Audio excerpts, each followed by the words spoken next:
या न्यूज बुलेटिनचे सहप्रायोजक आहेत गोकुळ. शिरोळ तालुक्याचा सर्वांगीण व राजकारण विरहित विकास हेच राजश्री शाहू विकास आघाडीचे प्रमुख उद्दिष्ट असल्याचं प्रतिपादन आमदार राजेंद्र पाटील यड्रावकर यांनी केले. सर्वसामान्यांच्या हाताला काम मिळावे व आर्थिक स्थैर्य वाढावे यासाठी आघाडी कटिबद्ध असून आतापर्यंत शिरोळ तालुक्यात सुमारे 2,000 कोटी रुपयांची विकास कामे करण्यात आली आहेत.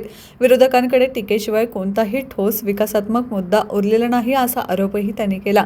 ग्रामपंचायतीपासून खासदारांपर्यंत सर्व लोकप्रतिनिधी एकाच विचारधारेचे असतील तर विकासाला गती मिळते असे सांगत स्वर्गीय दत्ताजीराव कदम यांच्या वर्षाचा उल्लेख करत केवळ पुतळ्याला हार घालणे नव्हे तर त्यांच्या वारसांना राजकीय प्रवाहात सामावून घेणे हीच खरी आदरांजली असल्याचं ते म्हणाले.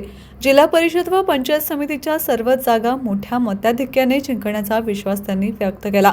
शिरोळ येथे झालेल्या राजश्री शाहू विकास आघाडी व मित्र पक्षांच्या संयुक्त कार्यकर्ता मेळाव्यात ते बोलत होते. यावेळी खासदार धैर्यशील माने यांनी आमदार यड्रावकर यांच्या नेतृत्वाचे कौतुक करत सर्व पक्ष समभावाची भूमिका त्यांनी प्रत्यक्षात दाखवून दिल्याचं सांगितलं. विरोधकांनी आत्मपरीक्षण करावे असे आवाहनही त्यांनी केले. या मेळाव्यात माजी आमदार उल्हास पाटील, महादेवराव धनवडे, जीवन दर्गे, रावसाहेब भिलवडे, नगराध्यक्षा मनीषा डांगे यांच्यासह अनेक मान्यवरांची भाषणे झाली. पंचायत समिती व जिल्हा परिषद मतदारसंघातील उमेदवार, पदाधिकारी व कार्यकर्ते मोठ्या संख्येने उपस्थित होते. टीव्ही नेक्स्ट साठी शिरोळहून सुभाष गुरव.